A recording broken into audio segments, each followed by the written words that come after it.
महापालिका निवडणुकीची तयारी आयोगाने सुरू केली आहे। त्या अनुषंगाने मुंबईसह 29 महापालिका आयुक्तांची बैठक आज होणार आहे। या बैठकीत प्रारूप मतदार याद्या आणि निवडणूक तयारीबाबत आढावा घेतला जाणार आहे। महापालिका आयुक्तांची निवडणुकीची तयारी लक्षात घेऊन आयोग निवडणूक कार्यक्रम तयार करणार आहे।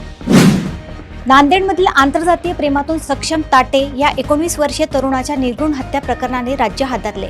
आता खासदार चंद्रशेखर आझाद हे प्रकरण लोकसभेत मांडणार आहे, ज्यामुळे ऑनर किलिंग घटनेवर देशभरात चर्चा होणार आहे।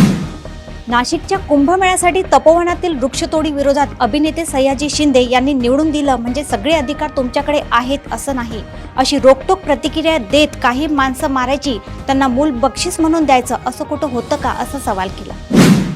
मुख्यमंत्री अजित पवार यांचे सुपुत्र जय पवार यांच्या बहिरणमध्ये शाही विवाह सोहळा 4 ते 7 डिसेंबर दरम्यान पार पडणार आहे।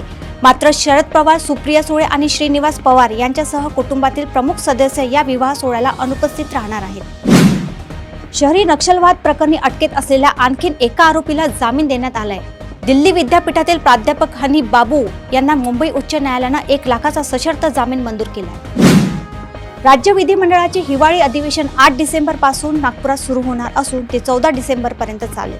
अधिवेशन सुरू झाल्यापासून 7व्या दिवशी म्हणजेच अधिवेशनाची सूप वाजेल। शनिवारी आणि रविवारीही कामकाज होईल।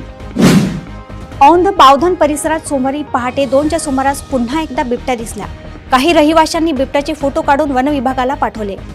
वन अधिकाऱ्यांनी घटनास्थळीची पाहणी केली तेव्हा बिबट्याच्या पंजाचे ठसेही आढळले, त्यामुळे नागरिकांमध्ये भीतीचे वातावरण आहे।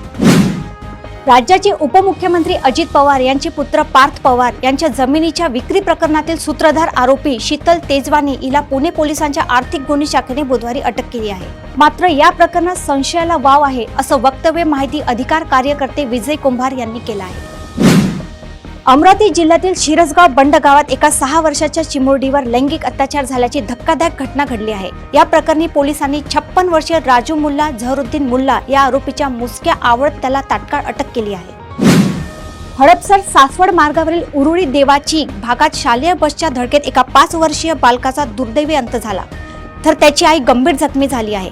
हा अपघात मंगळवारी सकाळी शाळेत जात असताना घडला। अशाच घडामोडी व अपडेट्स मी अपर्णा आपल्यापर्यंत घेऊन येत राहील। तोपर्यंत बघत रहा देशोन्नती। नमस्कार।